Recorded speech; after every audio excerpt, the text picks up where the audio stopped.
سیاسی منظرنامے سے خبر شامل کرنے کے انتخابات کی حتمی تاریخ سامنے آنے کے بعد نون لیگ کے قائد نواز شریف نے اپنی سیاسی سرگرمیاں تیز کر دی ہیں۔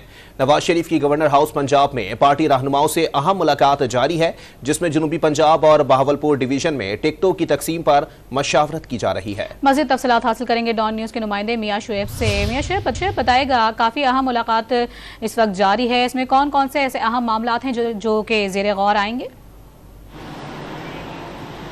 جی بالکل، اس وقت مسلم لیگ نون کی گورنر ہاؤس پنجاب میں اہم جو بیٹھک ہے وہ جاری ہے۔ مسلم لیگ نون کے قائد نواز شریف، اس کے ساتھ ساتھ مسلم لیگ نون کے صدر شہباز شریف، مریم نواز اور دیگر رہنما اجلاس میں شریک ہیں، اور اجلاس میں جو جنوبی پنجاب اور اس کے ساتھ بہاولپور ڈویژن کی جو ٹکٹوں کی تقسیم کے حوالے سے بھی مشاورت جاری ہے۔ اجلاس میں مسلم لیگ نون پنجاب کے صدر رانا ثناء اللہ، مسلم لیگ نون پنجاب کے جو جنرل سیکرٹری ہیں اویس لغاری سمیت دیگر جو رہنما شریک ہیں، اور اس کے ساتھ جنوبی پنجاب سے عبد الرحمان کانجو وہ بھی اجلاس میں شریک ہیں۔ اور اجلاس میں انتخابات کی تاریخ کے بعد خصوصاً جو جنوبی پنجاب میں رہنماؤں کی ٹکٹوں کی تقسیم کے حوالے سے مشاورت بھی جاری ہے، اور مسلم لیگ نون کے قائد نواز شریف کی جو گورنر پنجاب بلیغ الرحمان سے بھی ملاقات ہوئی۔ ملاقات میں جو موجودہ ملکی سیاسی صورتحال پر تبادلہ خیال کیا گیا، اور آئندہ جو پنجاب میں خصوصاً جو کافی اہم ملاقات اس وقت کی جاری ہیں، ٹکٹوں کی تقسیم کے حوالے سے بھی گفتگو ہو رہی ہے اور مشاورت بھی۔